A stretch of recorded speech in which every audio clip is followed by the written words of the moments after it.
because it's the playoffs. You can't really do that. When Israel did that without getting prior confirmation from the American state, when they hit the Iranian soil without telling America and only giving them like a 5-minute warning or something, that was a genuinely up move that escalated the conflict because Israel is belligerent. Israel is not only a genocidal apartheid state, but it's also belligerent in the way that it is swinging wildly at any and every regional actor, trying to open up new fronts in the war with a desperate interest in preserving not just like Israel as a legacy, Israel as a country or anything, but simply Benjamin Netanyahu's political career so he doesn't go to jail. That was a big up from Israel. So something had to happen. Under international law, Iran did have a right to retaliate. Iranian sovereignty was violated. This is a major breach of international law for weeks, because this happened 2 weeks ago. Iran, in the first week, expected the UN Security Council to condemn Israel for its embassy attack and violating Iranian sovereignty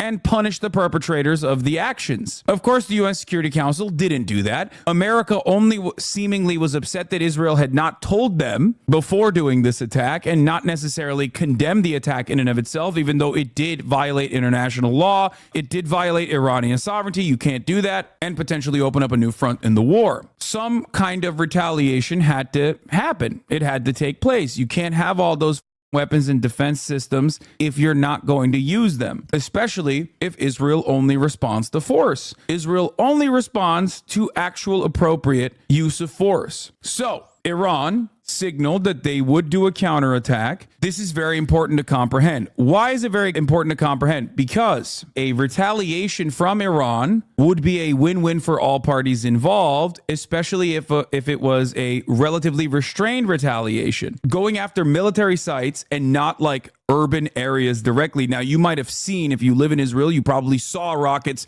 fly over your head, but those rockets were still aimed at not dense urban areas, but instead desert military outposts. This is not my assessment of the situation. I am simply reporting to you what I have seen from mainstream media. If you listen to NPR, if you listen to the New York Times Daily, they do a phenomenal job with this, which was shocking, because normally you don't expect the New York Times Daily to do a phenomenal job on foreign policy, especially on foreign policy where we have a big bad foreign adversary in Iran fighting against a big good foreign ally like Israel, right? So it is genuinely shocking to see the New York Times Daily and to hear Mike Barbaro's beautiful voice over those airwaves talking about how, like, yeah, I mean, this was a retaliatory attack and it was restrained. So Iran waited for 2 weeks, demanded some kind of answers from the international community that never came. Iran said, okay, well, we're going to retaliate to Israel, as is within our right to do so. Now, of course, doing that under normal circumstances, it would require no communication whatsoever, because Iran did not want to max out on the damage, but instead simply make a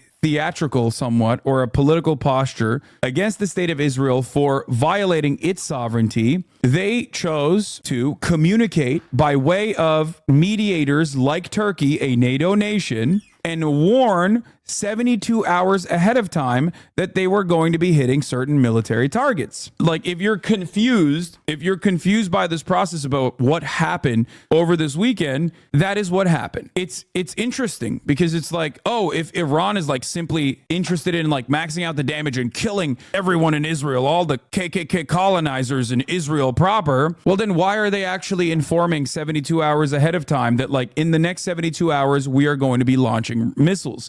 If they're interested in maxing out damage, why are they not sending more ballistics and more cruise missiles that are harder to intercept than the hundreds of drones that they sent in that was relatively cheap? Why didn't they use their missile systems that actually can break the sound barrier? They don't have that tech? What do you mean they don't have that tech? The way that this works under international law in foreign politics, if you inform ahead of time that you're going to bomb a certain location, and America does this with Russia as well, for the record, because big countries, especially sometimes nuclear countries, not saying that Iran has nukes, I don't know that, will oftentimes inform ahead of time their adversaries on exactly when their retaliation is going to happen and exactly how that retaliation is going to happen. That communication not existing is what I guess like makes an act of terror versus like a state act. Yes, Nick King is correct. It is called deconfliction. Well, deconfliction is another thing. Deconfliction happens in times of war when you are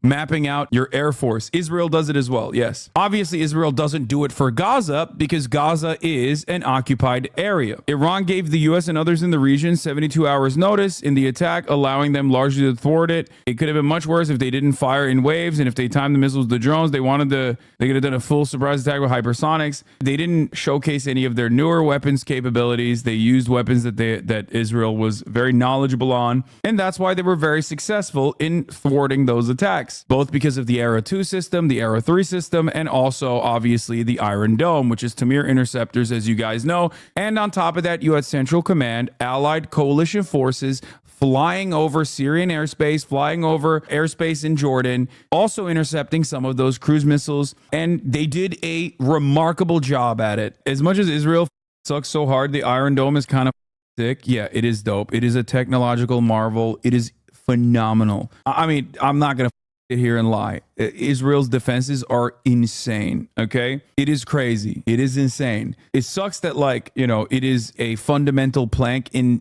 defending an apartheid regime. It's really not. Yes, it is, dude. Are you kidding me? Come on. Did the US build it or Israel alone? No, of course the US built it. What do you mean? It's our tech. It is not impenetrable, but it doesn't matter. It's still phenomenal work. Come on, guys. Be for real. Be for real. Look at a country that doesn't have the Iron Dome, Ukraine, okay? Which is pretty crazy, by the way. Never has a man been as cucked as Volodymyr Zelensky. Never has a man been as cucked as this mother who literally was like, yeah, Russia is behaving like Iran against Israel. We're just like Israel. And it's like, you're such a idiot, dude. Benjamin Netanyahu literally blocked the Iron Dome. He said it was a non-starter. Benjamin Netanyahu said sending the Iron Dome to Ukraine would be a non-starter. You know who would have needed an Iron Dome more than Israel? Mother Ukraine, dog. He did that because he's in the pocket of Vladipu, because he's homies with Vladimir Putin. Remember that. Remember that. The most cucked man on the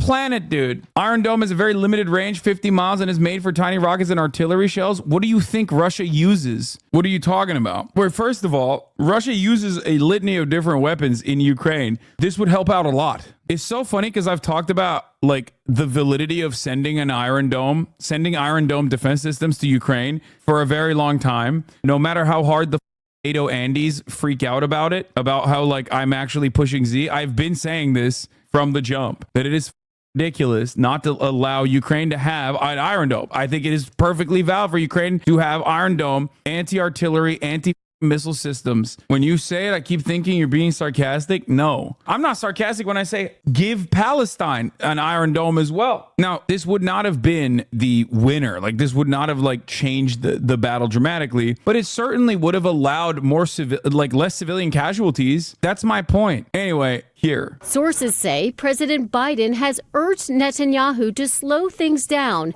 and think carefully about the risk of escalation. Biden's call for restraint drawing some criticism on both sides of the aisle. If Joe Biden, as some press reports have it, is urging the Israelis not to retaliate at all. Yeah, this guy is a freakazoid, dude. Look, my man is just out of control. He's just like, yep, that's right. I've been waiting for this moment my whole life. It's time to glass Tehran. They have been sitting there unglassed for far too long. John Bolton is a war criminal and a genocidal pervert. Why the is he talking about this issue? Like, it just doesn't make sense, bro. You are literally a psycho. Iran's government this weekend sent a message to the White House suggesting they were finished after their attack late Saturday, saying they consider this matter closed. The Biden administration is making the case that this was a success for Israel, suggesting retaliation may not be necessary. It's also just a way to flex, like, to be like, a lot of the messaging I've seen, including from Philip DeFranco, surprisingly, well, I guess unsurprisingly, it was like, Iran did like this laughably silly thing. They got owned. And to the people who are saying like Iran got owned super hard, dude, by having all their missiles be intercepted, like, I guess the question I have is like, why do you think they telegraphed that they were going to strike Israeli military targets in like relatively remote locations? And also, Like, do you think they're really stupid and that's the reason why they did that? Or do you think that they're like relatively rational actors, whether you agree with them or not? And I certainly don't agree with the domestic policies in Iran either, by the way, that it is understandable that they were going to retaliate and wanted to do it in the most limited fashion possible.